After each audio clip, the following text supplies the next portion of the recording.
Vem comigo aí, 1 Reis, capítulo 19. Tá bom? 1 Reis, capítulo 19. 1 Reis, capítulo 19.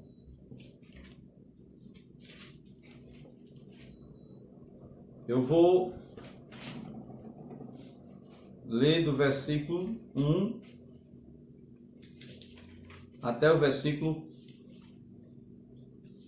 8, tá bom? 1 Reis, capítulo 19, versos do 1 ao 8. Diz assim: Acabe fez saber a Jezabel tudo quanto Elias havia feito, e como matara todos os profetas à espada. Então Jezabel mandou um mensageiro a Elias a dizer-lhe: Faça-me os deuses como lhes aprouver, se amanhã a estas horas não fizer eu a tua vida como fizeste a cada um deles. Temendo, pois, Elias, levantou-se e, para salvar a sua vida, se foi e chegou a Berseba, que pertence a Judá, e ali deixou o seu moço. Ele mesmo, porém, se foi ao deserto, caminho de um dia, e veio a se assentar debaixo de uma árvore, e pediu para si a morte, e disse: Basta, toma agora, ó Senhor, a minha alma, pois não sou melhor do que meus pais. Deitou-se e dormiu debaixo da árvore, e eis que um anjo o tocou e lhe disse: Levanta-te e come. Olhou ele e viu junto à cabeceira um pão cozido junto sobre pedras em brasa e uma botija de água. Comeu, bebeu e tornou a dormir. Voltou a segunda vez o anjo do Senhor, tocou-lhe e lhe disse: Levanta-te e come, porque o caminho te será sobremodo longo. Levantou-se, pois, comeu e bebeu, e com a força daquela comida, caminhou 40 dias e 40 noites até Horebe, o monte de Deus. Que Deus possa aplicar a porção lida em nosso coração. Então, o tema da nossa escola bíblica dominical hoje é a depressão e a sua cura. A razão por que estaremos tratando deste assunto, tá bom? Deste assunto, é simplesmente diante da crise que estamos vivendo.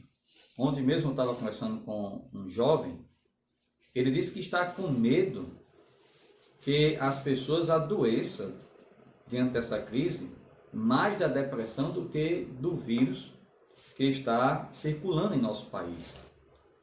Devemos nos preocupar com os idosos? Sim. Devemos preocupar com as pessoas. As pessoas estão mais tendo uma crise de ansiedade do que simplesmente uma crise com vírus. E a depressão, ela mata, ela é perigosa, ela destrói a vida das pessoas. E nós gostaríamos de falar aqui sobre esse assunto de grande importância.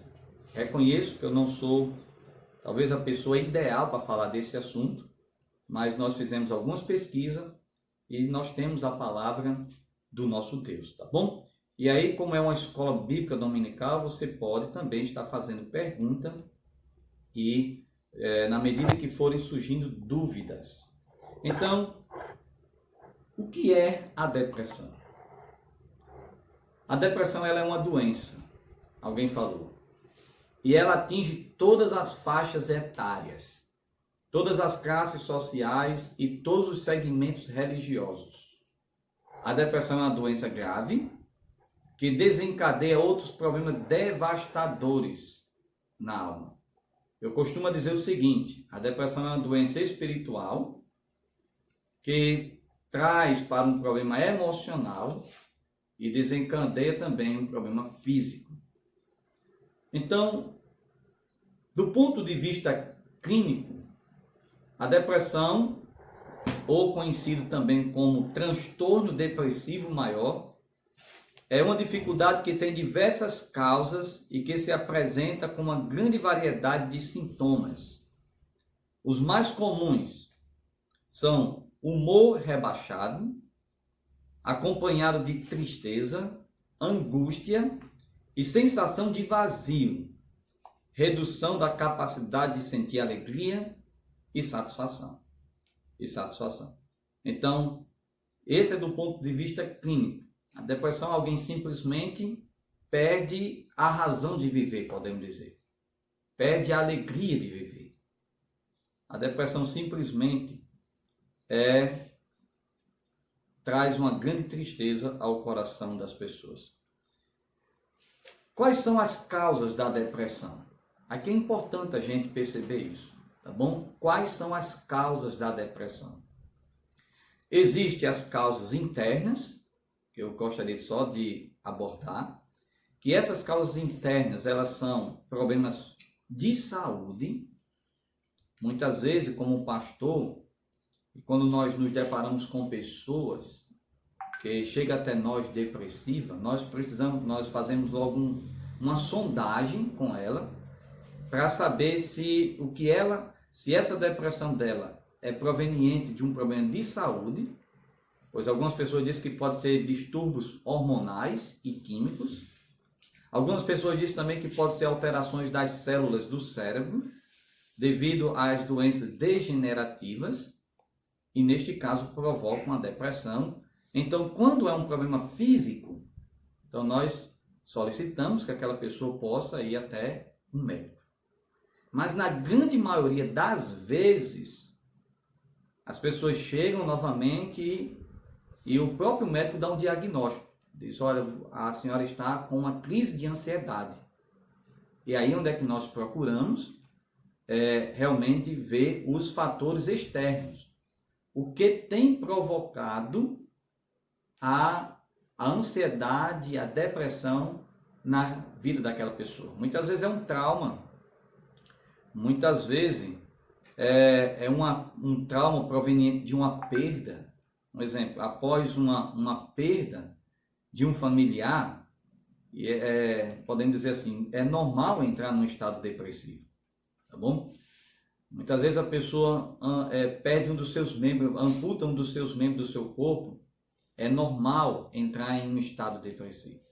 Então, muitas vezes, fatores externos, ela traz depressão para o ser humano, tá bom? Impacto emocional e principalmente traumas. E aí nós procuramos entender essas pessoas e tentar ajudar com a palavra de Deus, não com a psicologia, mas sim com a palavra de Deus, mostrando a elas o que elas precisam fazer.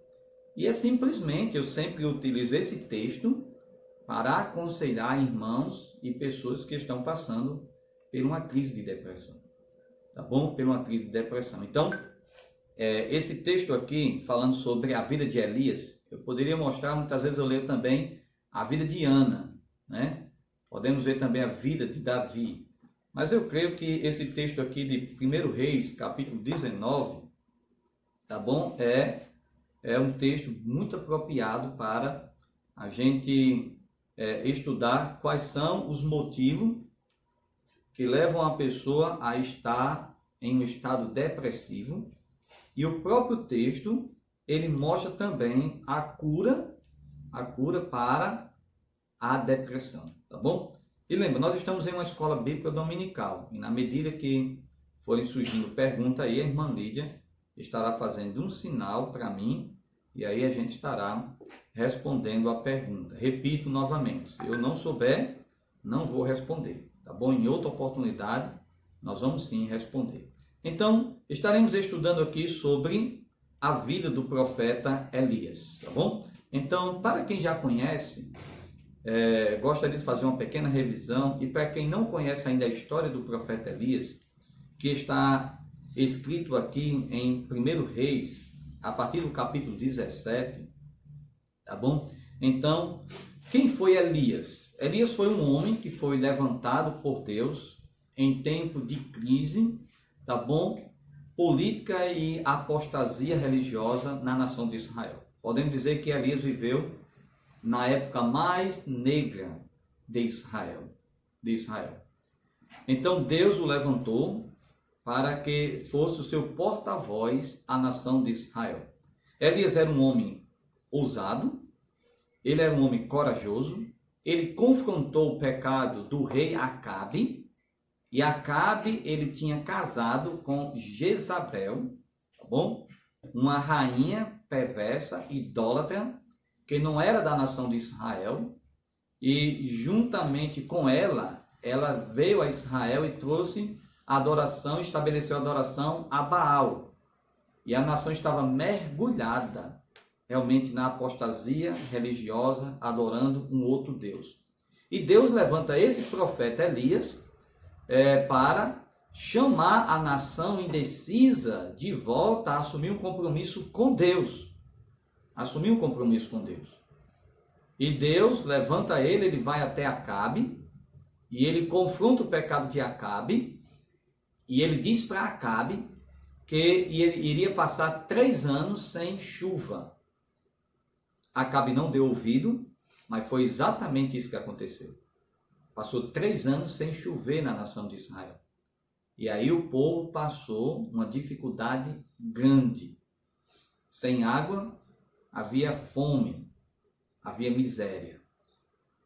E aí Deus, no tempo de Deus, Deus cuidou dele durante esse tempo. Nós não vamos entrar a abordar essa situação, mas Deus cuidou de Elias, nunca faltou nada para Elias.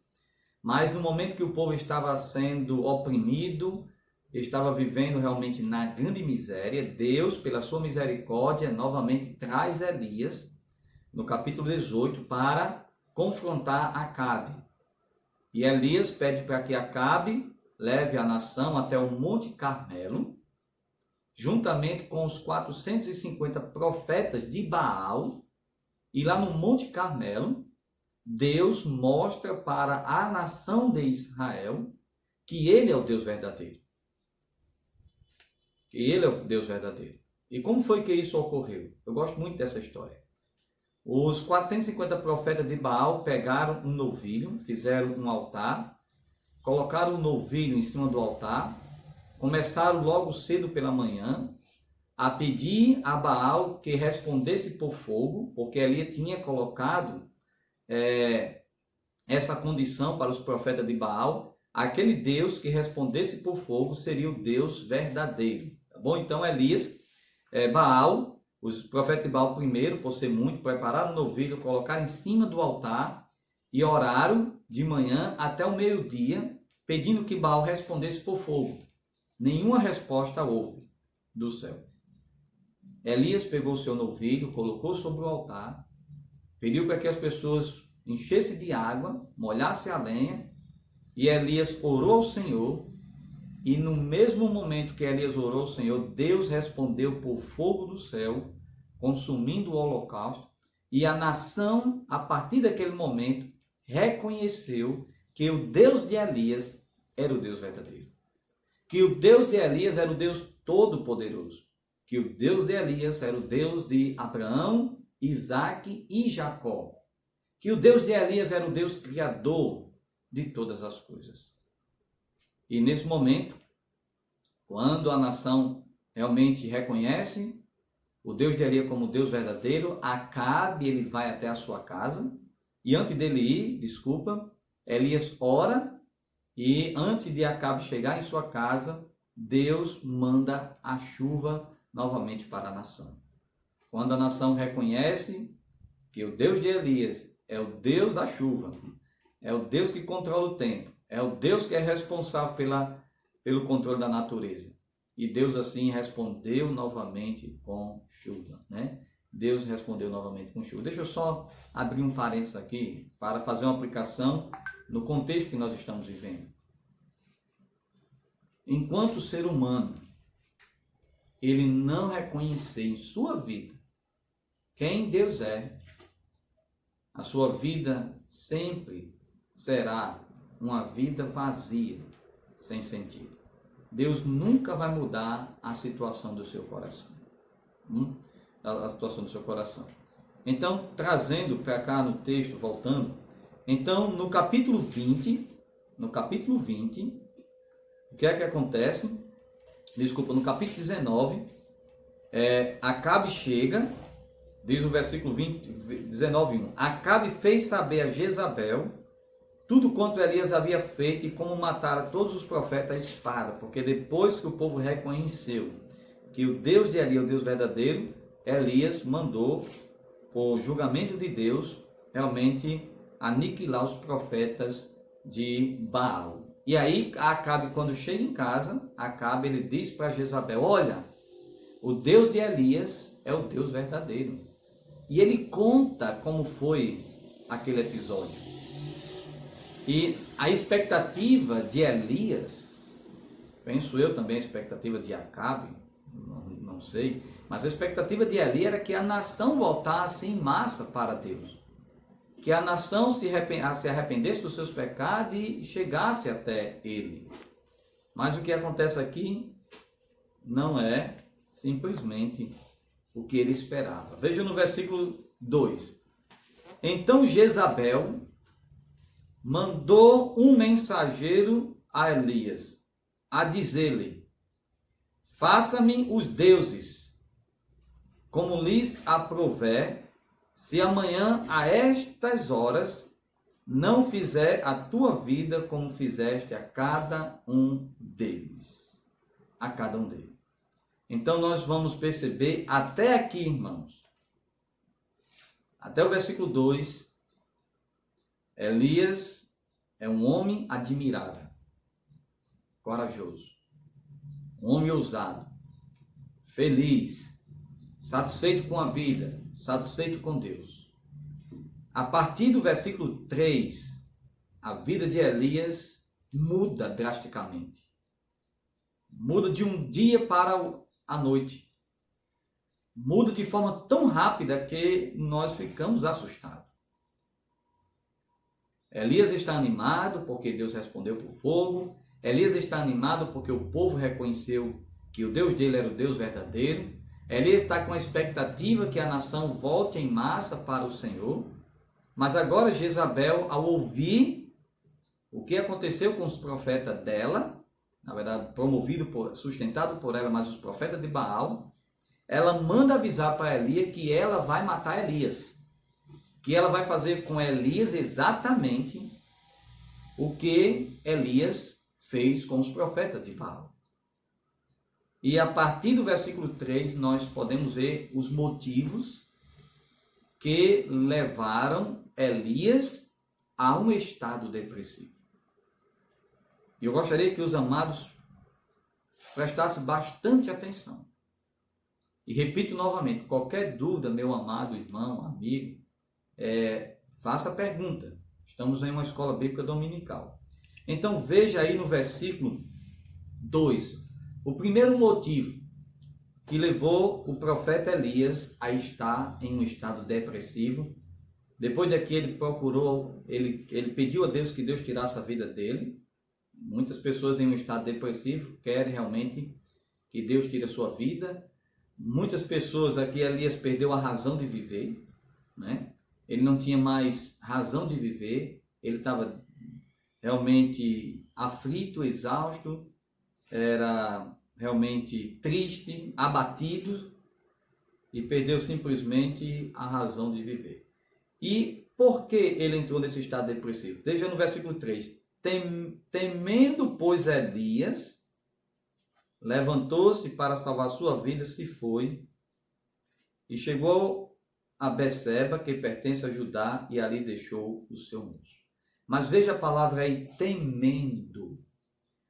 Primeiro motivo para entrar num estado depressivo, vendo a vida de Elias, foi justamente o medo do homem. E eu gostaria de falar aqui que o medo é o grande problema para a vida de muitas pessoas. Muita depressão é resultado do medo. Do medo. Bom? E muitas vezes, eu vou dizer a você, muitas vezes quando você vai a uma consulta e o médico pede um exame, e você já começa a entrar num estado ansioso, né? Com medo de como vai ser o resultado daqueles exames.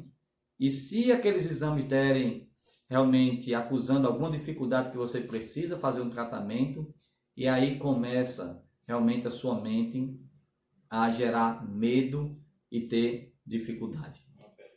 Então, antes de eu continuar, então, pode fazer, tem uma pergunta? Pastor Elias passou por uma grande depressão. Pastor, por que Deus permite que o crente entre em depressão? Isso, então a questão é o seguinte, lembra, tá bom? O ser humano, ele é humano. E lembra que aqui nós não podemos dizer que foi Deus que queria que Elias entrasse no estado depressivo. Não é isso não. Foi realmente o erro humano. A gente vai ver aqui. Foi uma falha na vida de Elias. Foi a atitude errada que ele teve diante do problema. O problema ela vem. Você vê que nós estamos com um problema na nossa sociedade. Mas não é somente o vírus. Nós temos vários tipos de problema. Tem pessoas que estão passando por dificuldades imensas. O problema é como você vai reagir aos problemas da vida. E aí não é com Deus. Aí é sua responsabilidade. Deus, ele não quer que você entre num estado desse. Não é o desejo de Deus que o crente viva dessa forma, nem um ser humano. Mas aí é uma atitude errada do ser humano. Que é isso que justamente nós estamos abordando aqui. Qual foi a atitude errada de Elias? Ter medo do homem. Ter medo do homem. Em vez de se arrepender e de chamar a nação de volta ao Senhor, Jezabel, ela mandou justamente matar Elias. Ela declarou guerra contra o Deus de Elias. E aí Elias teve medo de Jezabel e medo da morte. E num momento de medo, quando se esqueceu de tudo aquilo que Deus havia feito por ele, nesses 3 últimos anos, porque se você for estudar a vida de Elias, você vai ver, enquanto a nação estava tendo uma crise de água, Deus sustentava Elias em um riacho, havia água, animais de rapinas, trazia alimentos para Elias. Depois Deus mandou Elias para ser sustentado por uma viúva, que nunca faltou nada. Deus mostrou a Elias que ele era o Deus Todo-Poderoso no Monte Carmelo. E agora Elias está simplesmente esquecendo de tudo aquilo que Deus havia feito por ele, da forma como Deus se revelou a ele, focalizou agora somente na ameaça de Jezabel, teve medo dela e da morte, e aí começou a entrar no estado de depressão. Então Elias tomou, né, o seu servo, diz o texto aí, e foi para um lugar e deixou o seu servo lá e foi para o deserto. Charles Spurgeon, ele comentando esse texto, ele diz que Elias bateu em retirada diante de um inimigo derrotado. Isso é verdade. Elias bateu em retirada diante de um inimigo derrotado. A nação já tinha reconhecido quem era o Deus verdadeiro. Os profetas de Jezabel já estavam mortos. A nação já não tinha mais, Baal já não tinha mais credibilidade. O inimigo já tinha sido derrotado. Mas o medo fez com que Elias realmente batesse as botas diante desse inimigo derrotado. Eu gostaria de ler aqui algumas frases de alguns teólogos com respeito ao medo, à preocupação, à ansiedade. O primeiro disse o seguinte: a preocupação, preste bem atenção nessa frase, a preocupação é um riacho de medo que corre pela mente. Se estimulada, ela corta um canal em que todos os outros pensamentos vazam. Então é interessante como ele disse que a preocupação é como um riacho de medo. Que quando você alimenta, você estimula, ela começa a tomar conta dos seus pensamentos e de toda a sua vida. Veja se não é assim. Quando você vai ao médico, o médico diz o seguinte: olha, eu gostaria de solicitar a você que fizesse esse determinado tipo de exame. Automaticamente você fica assim, aí você já começa, olha, a pensar muitas coisas. Será que esse exame o que é que vai dar? O que é que eu tô? E se der isso daqui, como é que vai ser minha família, minha filha? Como é que vai ser? Tá entendendo como é que é? Então, a preocupação é como um riacho de medo. Você começa a imaginar muitas coisas de forma rápida. De forma rápida. Um outro pregador ele disse que preocupação é pecado contra o cuidado amoroso do pai. E outro disse que a preocupação tem uma imaginação fértil. É aquilo que eu disse. Começa de forma rápida, né? A produzir outros pensamentos. A imaginação. E você já começa a imaginar tantas coisas. Tantas coisas. Tá bom? Então, deixa eu só dar uma paradinha. Qual é a outra pergunta? Pastor, por que um crente se precipita em muitas decisões? Isso. Há muitas vezes por falta de dependência de Deus. Muitas vezes o crente precipita porque ele é impaciente, ele não sabe esperar, ele não sabe orar, ele não pede conselho, tá bom? Há pessoas sábias e os conselhos são muito importantes porque a Bíblia diz que na multidão de conselhos há a vitória, há bom êxito. Então muitas vezes não sabe esperar, muitas vezes não ora a Deus, não pede a direção e por impulso toma suas decisões e depois sofre as consequências com as suas decisões, tá bom? E pense também aqui que foi o que aconteceu com Elias, né? Então veja aqui que nós estamos falando que a preocupação tem uma imaginação fértil. Você começa a imaginar muitas coisas e a pessoa acaba adoecendo antes do tempo. Quantas pessoas com respeito a esse vírus já não estão, quando surgiu, imaginando muitas coisas? Cuidado com isso. Alguém certa vez disse que um dia de preocupação é mais exaustivo do que uma semana de trabalho. E para complementar esse pensamento, outra pessoa disse que levar preocupações para a cama é dormir com uma carga às costas. Você sabe muito bem disso. Alguém preocupado não consegue dormir. Alguém preocupado realmente vive uma vida exausta.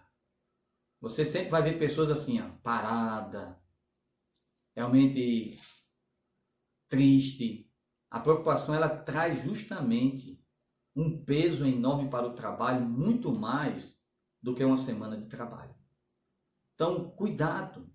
Por esta razão, várias vezes, o Senhor alertou, né, que nós não deveríamos estar preocupados, olha, várias vezes. E era isso que estava acontecendo com Elias. Elias estava extremamente preocupado, com medo do que iria acontecer com a sua vida, como seria a sua vida, como seria a vida da sua nação. E esqueceu de depender do Senhor, continuar confiando no Senhor. A depressão essa, eu gosto muito de falar no caso de Elias, porque não é somente as pessoas fracas espiritualmente que entram em depressão. Pessoas espirituais, grandes homens de Deus, como Elias, entra também. Isso demonstra que Elias era um homem falho como nós. Tiago diz que ele era um homem semelhante a nós. Semelhante a nós. Infelizmente, ele tomou uma decisão errada que prejudicou a sua vida, temendo ao homem. E nós não devemos estar com medo nem ansioso. Por esta razão, nós encontramos vários textos mesmo, tá bom? Nos proibindo a andar ansioso, tá bom? Então, tem outra pergunta aí? Pastor, que conselho o senhor daria para essas pessoas depressivas? Isso, então, nós vamos responder já já, tá bom? Porque vai ser a cura da depressão. Então, nós vamos falar. Mas, veja aí, alguns conselhos já vai partir daqui, ó. Veja aí em Mateus capítulo 6, versículo 25, o Senhor Jesus disse: por isso vos digo, olha o mandamento, não andeis ansiosos pela vossa vida, quanto ao que haveis de comer ou beber, nem pelo vosso corpo, quanto ao que haveis de vestir. Não é a vida mais do que o alimento e o corpo mais do que as vestes? Então, não andeis ansiosos, porque o Senhor sabe que a ansiedade, o medo, é como um riacho que, se estimulada, realmente chega a atingir todo o nosso pensamento, o medo e a ansiedade. Então, ele diz, olha, e ele sabe que se nós permanecermos assim, com medo, isso vai trazer prejuízo para a nossa vida. Por esta razão, Pedro, em 1 Pedro 5, 7, diz, lançando sobre ele todas as vossas ansiedades, porque ele tem cuidado de nós. Lançando sobre ele toda a ansiedade, porque ele tem cuidado de nós. E nós também temos outro texto aqui, lá em Filipenses capítulo 4, versículo 6. Paulo diz, olha, não andeis ansiosos de coisa alguma. Não andeis ansiosos. Então o Senhor Jesus, como também os seus apóstolos, entendia e compreendia que a ansiedade, ela traz grande prejuízo para a nossa vida, e essa ansiedade, ela foi trazida por causa do medo. O medo da morte, o medo de perder seu emprego, o medo de não ser a esposa que Deus tanto quer, o medo de não ser o esposo que Deus tanto queria que ele fosse, o medo de não ser um bom pai, o medo que os filhos cresçam e não sirvam ao Senhor, o medo de ser diagnosticado com uma enfermidade, o medo de pegar o vírus, o medo... Olha, eu não estou dizendo aqui que nós não devemos ter cuidado. Uma coisa é ter cuidado com a vida. Outra coisa é ter medo e se desesperar. Eu creio que muitas pessoas, nós não queremos isso, mas eu creio que muitas pessoas vão perder sua vida mais devido ao medo do que simplesmente com o vírus. Então devemos ter cuidado com isso. Devemos descansar no Senhor. Então, o medo foi o primeiro motivo realmente da depressão de Elias. George Miller, ele disse o seguinte: o começo da ansiedade é o fim da fé. E o começo da verdadeira fé é o fim da ansiedade. Então, o começo da ansiedade é o fim da fé. E o começo da verdadeira fé é o fim da ansiedade. O medo pode nos fazer afundar como Pedro. Lembra lá em Mateus capítulo 14, versículo do 22 ao 33, Jesus, após a multiplicação dos pães, ele pede para que os seus discípulos vá para o outro lado do mar da Galileia, enquanto ele estaria orando ao seu Pai. E diz ali o texto que o Senhor estava ali orando e os discípulos estavam passando por uma grande dificuldade no meio do mar. O vento era contrário e aí o que aconteceu? E aí as pessoas, o barco não conseguia andar. O que é que acontece? De 3 a 4 horas da manhã, Jesus, ele vem até os discípulos, andando por sobre o mar. O texto diz que quando os discípulos olharam, ficaram aterrados, com um grande medo, e disseram, é um espírito. E tomados de medo, gritaram. A reação quando eles viram alguém andando sobre as águas naquela noite escura, foi simplesmente de medo, de espanto, de pavor. Qual foi a primeira palavra que Jesus falou para eles? Veja no versículo 27, mas Jesus imediatamente, olha o que o texto diz, imediatamente. Por quê? Porque, repito novamente, a preocupação tem uma imaginação fértil. O medo também. Então, imediatamente, Jesus lhe disse, tende bom ânimo, sou eu, não tem mais. Veja a preocupação de Jesus. Não temas, opa, sou eu. Porque ele sabe que naquele momento de pavor e de medo, o que seria o que os discípulos iriam fazer? Talvez se jogar no mar escuro, perigoso. Não sei o que ele poderia fazer. Mas o que Jesus fez foi, olha, calma, sou eu, não temas. E é isso que Jesus ele fala para nós diante das situações difíceis. Calma, não temas. Não temas. Não se desespere. E aí o que é que Pedro fez? Pedro disse, se és tu mesmo, Senhor, manda que eu vá andando por sobre as águas até o Senhor. E Jesus disse o quê? Vem, Pedro. Diz o texto que descendo do barco, Pedro descendo do barco, ele começou a andar sobre as águas, tá bom? E o que diz o texto aí? Ele foi até Jesus, ele andou, viu? Ele foi até Jesus, mas o texto diz, olhando, porém, na força do vento, teve medo. Olha a palavra medo novamente aqui. Teve medo e começou a afundar. E gritou, salva-me, Senhor. Então veja que o que foi que ele fez aí? Ele tirou o olhar de Jesus. Enquanto ele estava olhando para Jesus, ele estava caminhando bem. Enquanto ele estava olhando para Jesus, ele estava caminhando bem. Quando ele tirou o olhar do Senhor Jesus, olhando para a tempestade, diz o texto que ele teve medo. E no momento que ele teve medo, Parou. diz o texto que ele começou a afundar. O texto diz que ele começou a afundar. Então, o medo levou ele a afundar.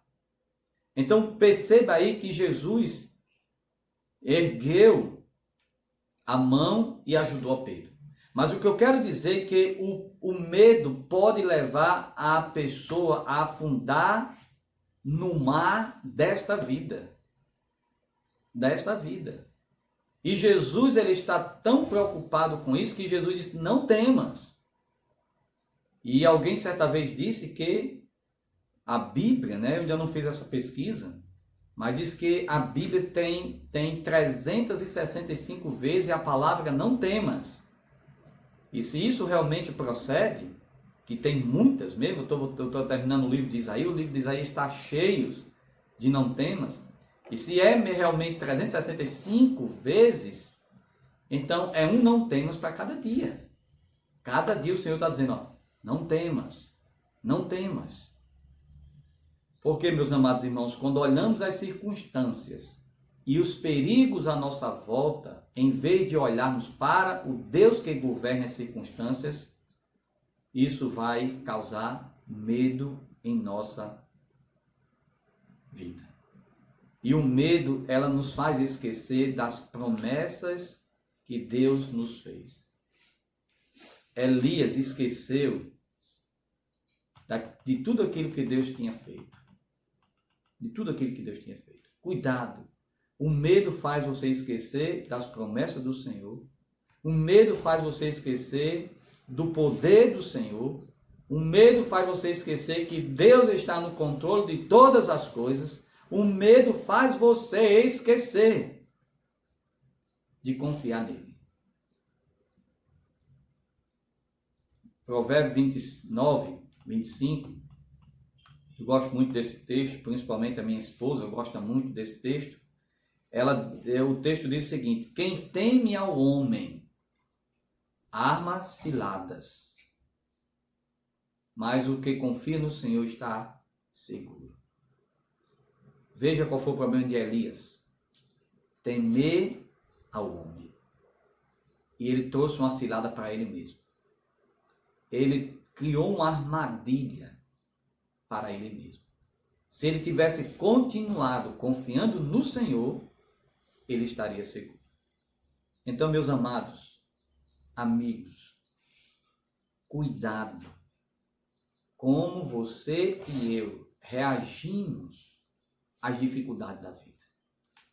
Se nós reagimos à dificuldade da vida com medo e permitimos que esse medo tome conta da nossa vida, vai tirar a nossa alegria, vai tirar a nossa vida com Deus, vai tirar a razão de viver, vai tirar a plena satisfação.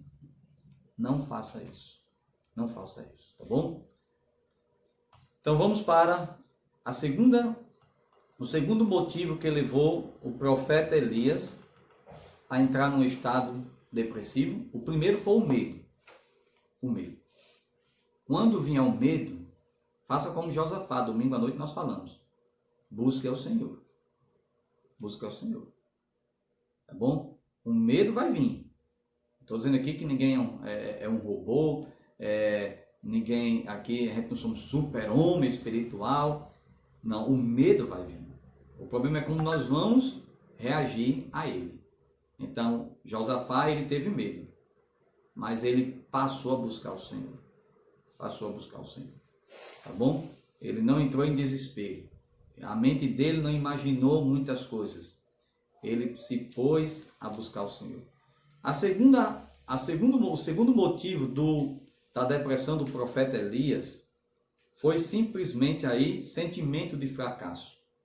Veja no versículo 4. Ele mesmo, porém, se foi ao deserto, caminho de um dia, e veio e se assentou debaixo de um zimbro, que é uma árvore, e pediu para si a morte, e disse: basta, toma agora, ó Senhor, a minha alma, pois não sou melhor do que meus pais.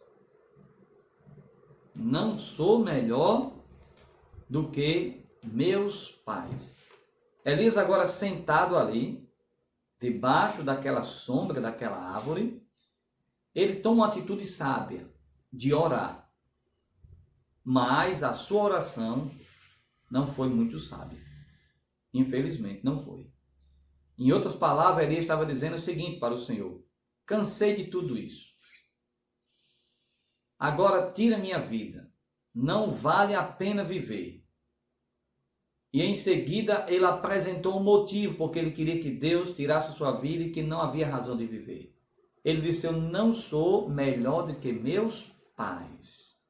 Ele está extremamente, realmente, decepcionado consigo mesmo. Ele agora tem um sentimento de fracasso perturbando a sua vida, controlando a sua vida. Agora, quando nós observamos para a vida de Elias, quando Deus o chamou, nós não percebemos em momento algum Deus pedindo para que Elias fosse melhor do que os seus pais, pedindo para que Elias fosse melhor do que alguém. O que Deus pediu para que Elias fizesse foi somente que obedecesse a sua palavra. Era isso que Deus queria. Nós não encontramos em Elias: eu vou fazer de você alguém melhor do que fulano. Eu vou fazer de você alguém melhor do que ciclano. O que Deus disse: olha, Elias, obedeça a minha palavra. Havia, porém, um elemento de orgulho em tudo isto e certa dose de autopiedade, pois Elias estava certo de que seu ministério no Monte Carmelo colocaria o povo de joelhos. Talvez ele esperasse que toda a nação se convertesse ao Senhor. Ele esperava que o rei Acabe iria se converter, que a rainha Jezabel iria se converter. Ele achava que a nação inteira haveria de se converter por meio do seu ministério. E quando isso não ocorreu, ele teve um sentimento de fracasso, e isso contribuiu para o seu estado depressivo. Olha, deixa eu só dizer, meus amados,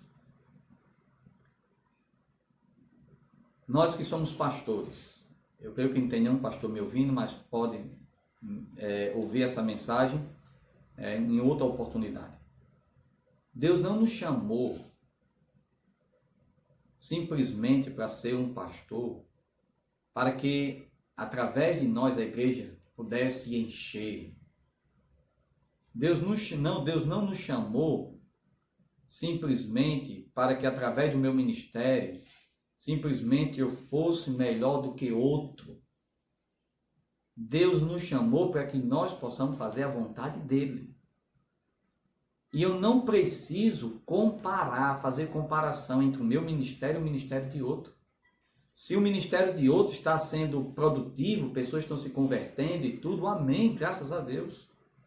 Se o meu ministério não está fazendo isso, mas eu estou sendo fiel a Deus na pregação da palavra, fiel a Deus no cuidado da sua igreja, amém por isso.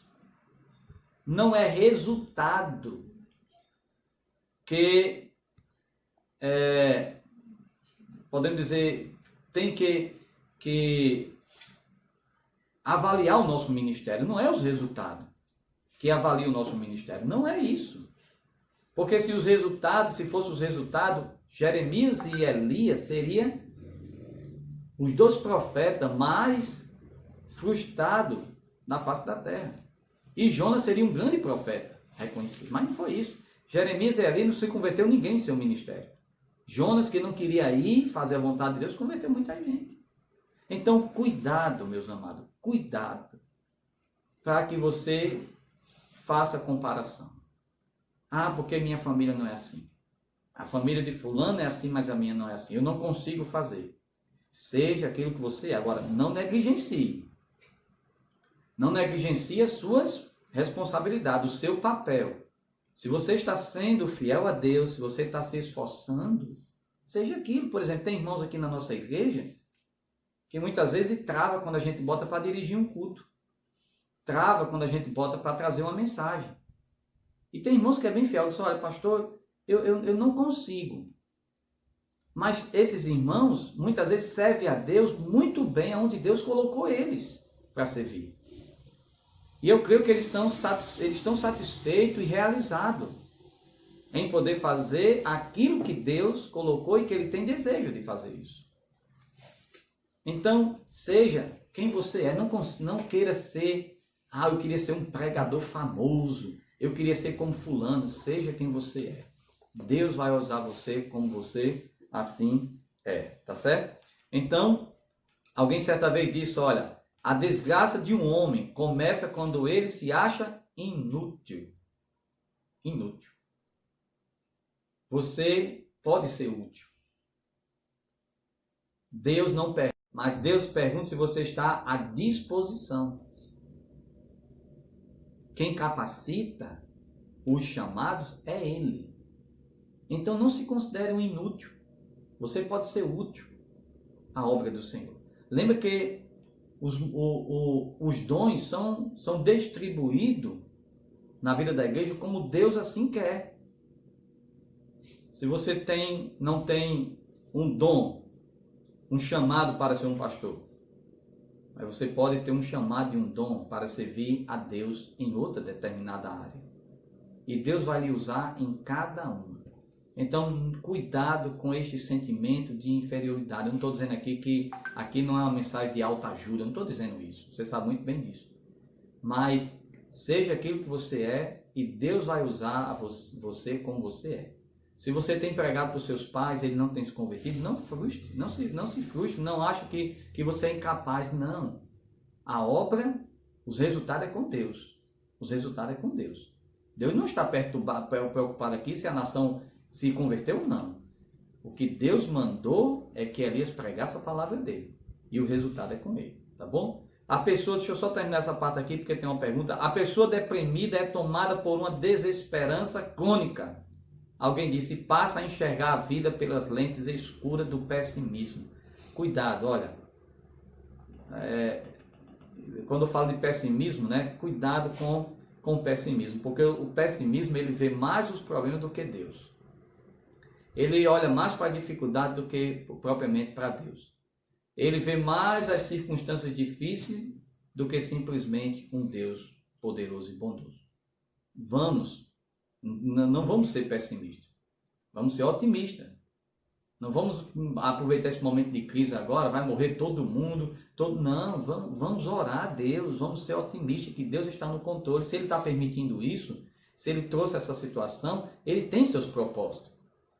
Vamos descansar nele e vamos permitir Ele fazer aquilo que Ele quer na nossa vida. Então, lembra, os primeiros motivos que levaram